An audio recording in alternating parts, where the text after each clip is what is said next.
I booked this trip last October 2024 with my husband, and we booked this day tour via Klook.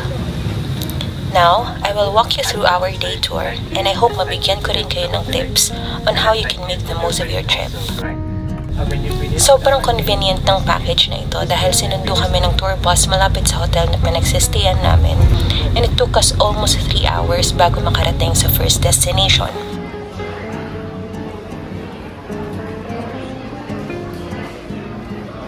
Pero bago pa yon, nag-stop over muna kami para bumili ng breakfast.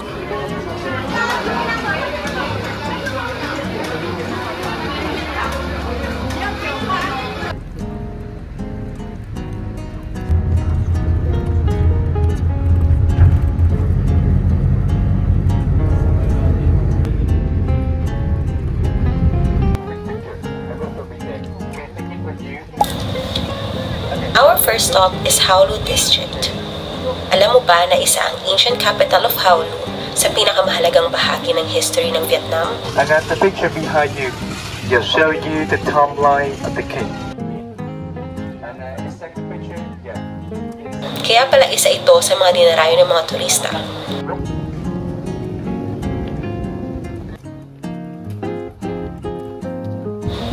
Bago pala kasi naging capital ng Vietnam ang Hanoi, ang Howlu ang unang naging sentro ng pamahalaan ng Vietnam mula 1968 hanggang 1010.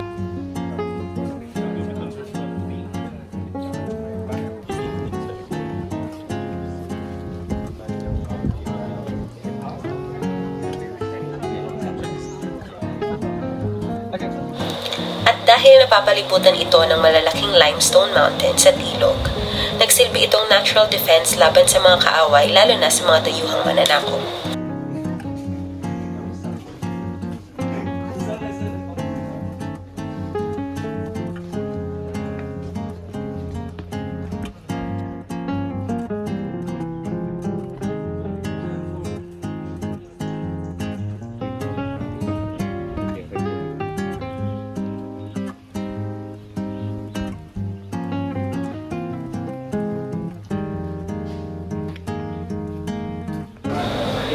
Ito ang pala yung kinain namin during the lunch break. And as you can see, buffet type siya with lots of local Vietnamese food. And for me, medyo nakukulangan lang ako sa lasa. Pero I think okay na rin kasi free lang naman siya from the tour. Donut? Ayoko mamaya na.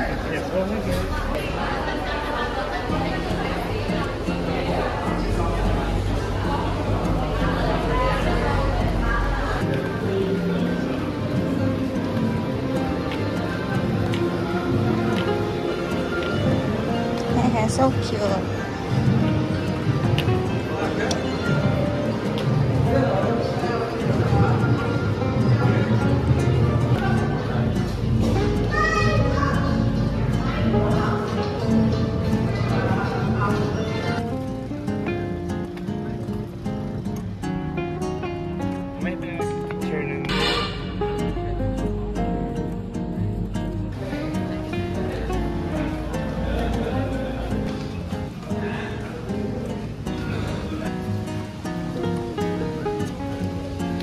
Tama pa pala siya.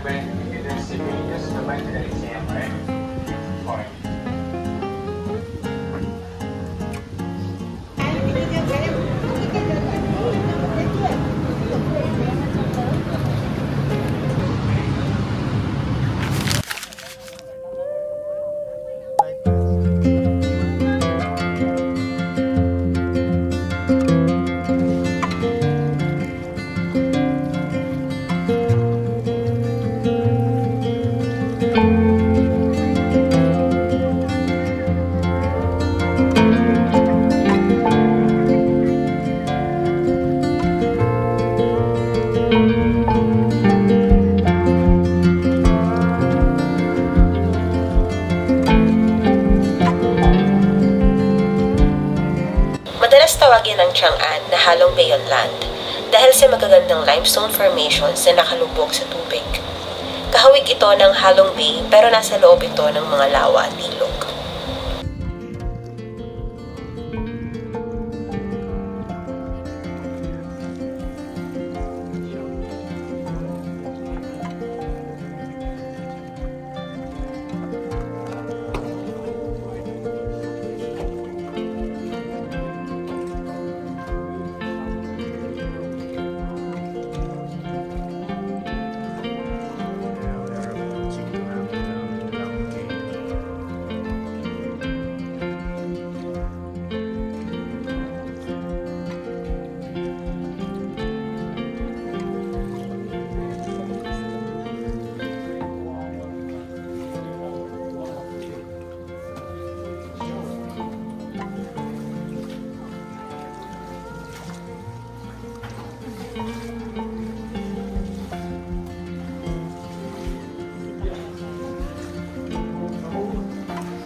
Trang'an, may mahigit 30 na kuweba at 50 valleys kung saan natagpuan ang mga sinuunang gamit ng tao na may edad na 5,000 to 30,000 na taon.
Kung mahilig ka sa adventure, ang sampan boat ride na ito ay isang must-try experience.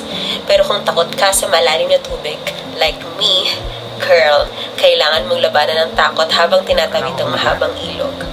Pero sulit naman dahil ang view ay sobrang ganda at surreal, parang ibang mundo.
There?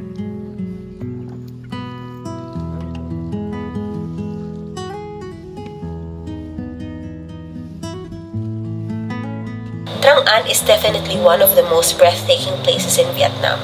Kaya kung gusto mo ng peaceful yet adventure-filled experience, siguradong worth it ang pagpunta mo rito.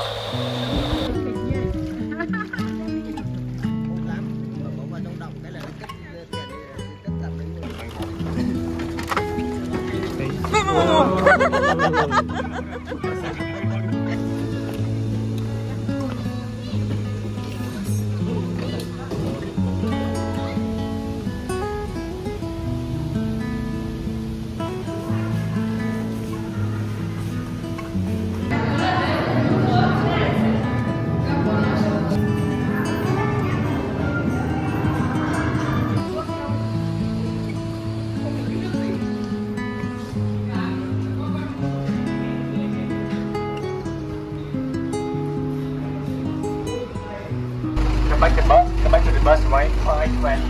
5:20, come back to the bus. Okay, wait for you, sir.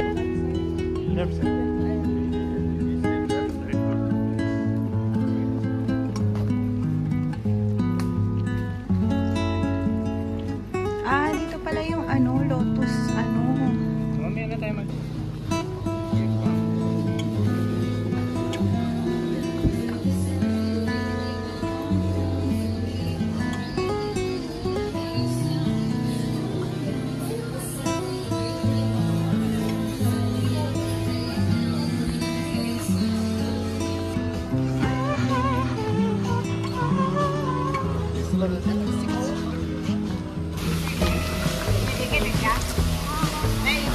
I am going to hike with this with my dress. Can you imagine that?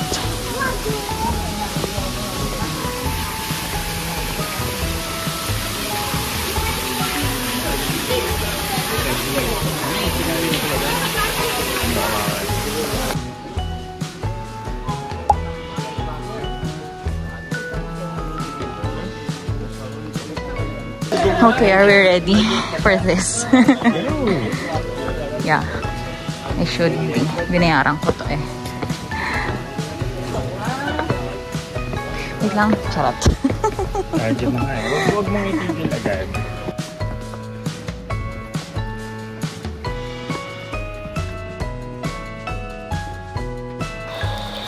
Kilala ang Mua Cave dahil sa 500 steps na aakyatin mo para makarating ng summit, kung saan makikita mo ang isang breathtaking 360-degree view ng Ninh Men.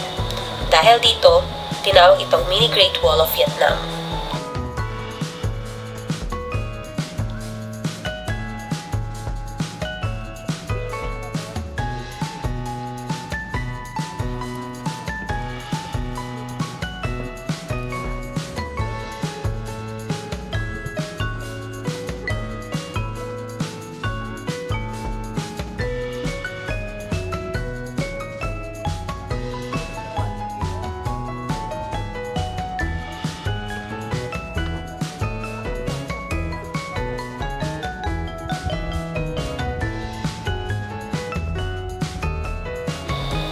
Ang meaning pala ng salitang Mua ay sayaw sa Vietnamese.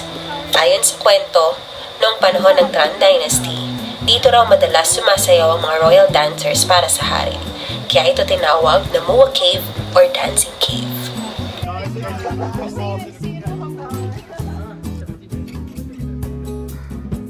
Ano ba? Normal eh.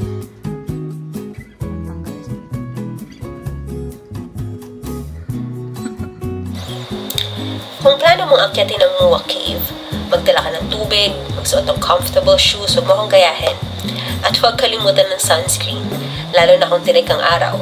Matindi ang pagod, pero ang view sa taas ay sobrang sulit. Yes! Oh my God!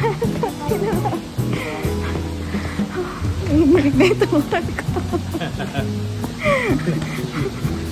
Dito ka pa bumili. Ba't siya tinawag na Tiger Tea? I don't know. Don't ask me. Yay! Congrats!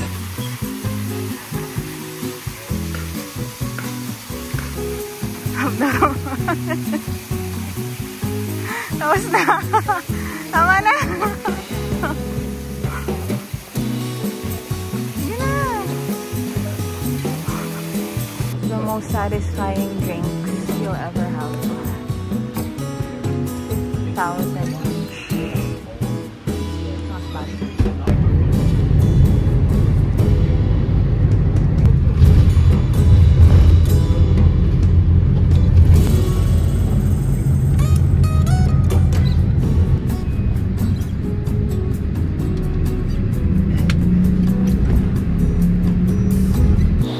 My honest review, for a less than 2,000 trip, sobrang sulit na nito kasi you get to go to 3 iconic places in Ninh Binh, including transportation pa at buffet lunch.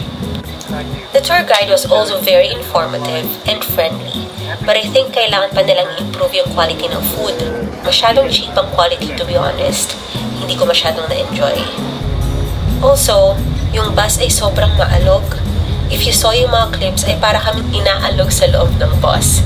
Kaya sobra akong nahilo. Buti na lang hindi ako nagsuka. But overall experience was quite good. Sobrang sulit niya for its price. I was also happy that I chose Ninh Binh over Halong Bay kasi I heard people chatting sa airport that they liked Ninh Binh more than the Bay cruise dahil nothing special naman daw sa Halong Bay. So, ano sa tingin nyo? Kayo na ang bahalang humusga. See you on our next vlog. Bye!